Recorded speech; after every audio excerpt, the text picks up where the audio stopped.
পাশে যে ভিডিওটি দেখছেন, তৃণমূলের একজন জেলা পরিষদের সদস্য মদ্যপান করে উন্মাদের মতন হোটেলে নৃত্য করছে। এই শাসক দল মানুষের গণতান্ত্রিক অধিকার কেড়ে নিয়েছে। ব্যালট পেপার হাতে থেকে জোর করে ছিনিয়ে নিয়ে মানুষের গণতান্ত্রিক অধিকার কেড়ে নিয়ে তারা নিজেদের মনের মতন জায়গায় ছাপ্পা মেরে নিজেরা জিতেছে। জেতার কারণ হলো শুধু এটাই যে নিজেদের ভোগ বিলাসের যে পরিস্থিতি, নিজেরা কিভাবে আনন্দ করবে, মদ্যপান থেকে শুরু করে এই যে পার্থ চ্যাটার্জির মতন এতগুলো বান্ধবী মদ্যপান করে হোটেলে নৃত্য, বিলাসবহুল জীবনযাপন করা, সবকিছু করার জন্য যে এরা এইভাবেই জিতে আসে এবং জেতার পরে তাদের আসল রূপ এটা মানুষের কাছে পরিষ্কার হয়ে যায়, তার নিদর্শন আপনারা পাশের ভিডিও আপনারা দেখতে পাচ্ছেন যে একজন জেলা পরিষদের জেতা ক্যান্ডিডেট তিনি মদ্যপ অবস্থায় এবং মদ্যপান করছেন, হোটেলে নৃত্য করছে। এরা শুধুমাত্র এইভাবে যেতে মানুষের সেবা করার জন্য নয়, নিজেদের জীবন এরকম ভোগ বিলাস মদ্যপান বান্ধবীর মধ্যে দিয়ে জীবন অতিবাহিত করতে চায়। তার পরিষ্কার নিদর্শন আপনারা পাশের ভিডিওতে দেখতে পাচ্ছেন। এরকম বহু নজিরবিহীন ভিডিও বা সংবাদ ইতিমধ্যে আপনারাও বহু দেখেছেন, আমরাও দেখেছি। ভিডিও, ছবি নানান রকম দেখেছি।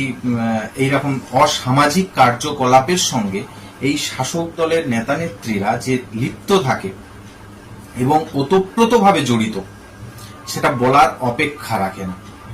আজকের মানুষকে যদি স্বচ্ছভাবে ভোট দিতে দেয়া হয় বা স্বচ্ছ ভোট প্রক্রিয়া সম্পূর্ণ করতে দেয় এই সরকার, এই প্রশাসন, এই সরকারের প্রশাসন, তাহলে কিন্তু এই রকম ধরনের নেতা নেত্রীরা বা এই রকম ধরনের সরকার বা এই রকম একজন দল, এইরকম একটা দল, এরা কিন্তু কখনোই ক্ষমতা আসতে পারে না।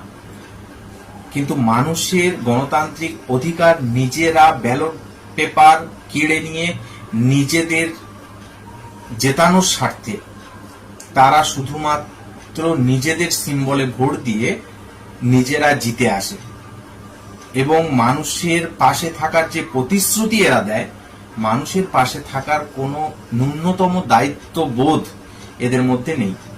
জেতার পরে কেউ মাছ ব্যাপারী কোটি কোটি টাকার মালিক হয়ে যায়, কেউ টিউশনি পড়িয়ে কোটি কোটি টাকার মালিক হয়ে যায় এবং সাধারণ মানুষের ট্যাক্সের টাকা এরা লুট করে।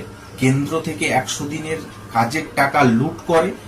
ব্যাংক ব্যালেন্স প্রতিপত্তি করার পরে তারা আর নিজেদেরকে ধরে রাখতে পারে না, ধরাকে সরা জ্ঞান মনে করে। কারণ তাদের ক্ষমতা, তাদের যে পরিসর, যে গণ্ডির মধ্যে তারা এতদিন অতিবাহিত নিজেদের জীবনকে করেছে, যখনই এইরকম একটা জায়গায় চলে আসে, অসামাজিক অবৈধভাবে যে এত কোটি কোটি টাকা যখন হাতে চলে আসে, তখন কিন্তু নিজেরা নিজেদেরকে ঠিক রাখতে পারে না। তার নিদর্শন আপনারা দেখতে পাচ্ছেন। পাশে মদ্যপ অবস্থায় তৃণমূলের জেতা ক্যান্ডিডেট নৃত্য করছে।